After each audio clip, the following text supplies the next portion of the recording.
Online platform വഴി ജില്ലയിലേക്ക് എത്തിച്ച ലക്ഷക്കണക്കിന് രൂപയുടെ പടക്കങ്ങൾ മലപ്പുറം പോലീസ് പിടികൂടി. വിഷുവിനോടനുബന്ധിച്ച് ശിവകാശിയിൽ നിന്നും ജില്ലയിലേക്ക് എത്തിച്ചവയാണിത്. ഓൺലൈൻ പ്ലാറ്റ്ഫോം വഴി ജില്ലയിലേക്ക് എത്തിച്ച ലക്ഷക്കണക്കിന് രൂപയുടെ പടക്കങ്ങൾ മലപ്പുറം പോലീസ് പിടികൂടി.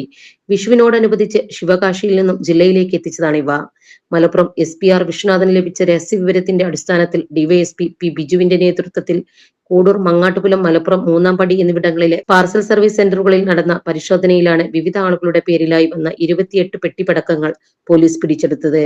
പിടിച്ചെടുത്ത പടക്കങ്ങൾ മലപ്പുറം സ്റ്റേഷനിലേക്ക് മാറ്റി. ഈ ഒരു വെക്കേഷനിൽ ഫാമിലി ആയിട്ടും കുട്ടികളായിട്ടും ഒക്കെ വന്നുകൊണ്ട് ടൈം സ്പെൻഡ് ചെയ്യാൻ പറ്റിയിട്ടുള്ള ഒരു അടിപൊളി പാർക്കാണ് ഇത്. വെറും 30 രൂപ എൻട്രി ഫീ കൊടുത്തിട്ടുണ്ടെങ്കിൽ ഇവിടുത്തെ എല്ലാ റൈഡും നിങ്ങൾക്ക് എൻജോയ് ചെയ്യാട്ടോ. 100 രൂപ എൻട്രി ഫീ കൊടുത്തിട്ടുണ്ടെങ്കിൽ ഇവിടുത്തെ ചിൽഡ്രൻസ് പൂൾ അൺലിമിറ്റഡ് ആയി യൂസ് ചെയ്യാം. എനിക്ക് ഏറ്റവും ഇഷ്ടപ്പെട്ടത് ഇവിടുത്തെ ഫാമിലി പൂളാണ് കേട്ടോ. നമുക്ക് ഫ്രണ്ട്സിനായിട്ടും ഫാമിലി ആയിട്ടും ഒക്കെ വന്ന് ചില്ല് ചെയ്യാൻ പറ്റിയ ഒരു അടിപൊളി പൂളാണ് ഇവിടുത്തത്. പൂള് നമുക്ക് ബുക്ക് ചെയ്യാനുള്ള ഒരു ഓപ്ഷനും വരുന്നുണ്ട് കേട്ടോ. നിക്കാ ഫംഗ്ഷൻ, ഗെറ്റ് ടുഗദർ ഇതുപോലത്തെ പ്രോഗ്രാംസ് ഒക്കെ നടത്താൻ പറ്റിയ ഒരു ഓപ്പൺ സ്പേസും ഇവിടെ ഉണ്ട്. സ്കൂൾ കുട്ടികൾക്ക് 100 റുപ്പീസിന് കിഡ്സ് പൂളും എല്ലാ റൈഡും അടങ്ങിയ ഒരു പാക്കേജും ഇവിടെ ഉണ്ട്.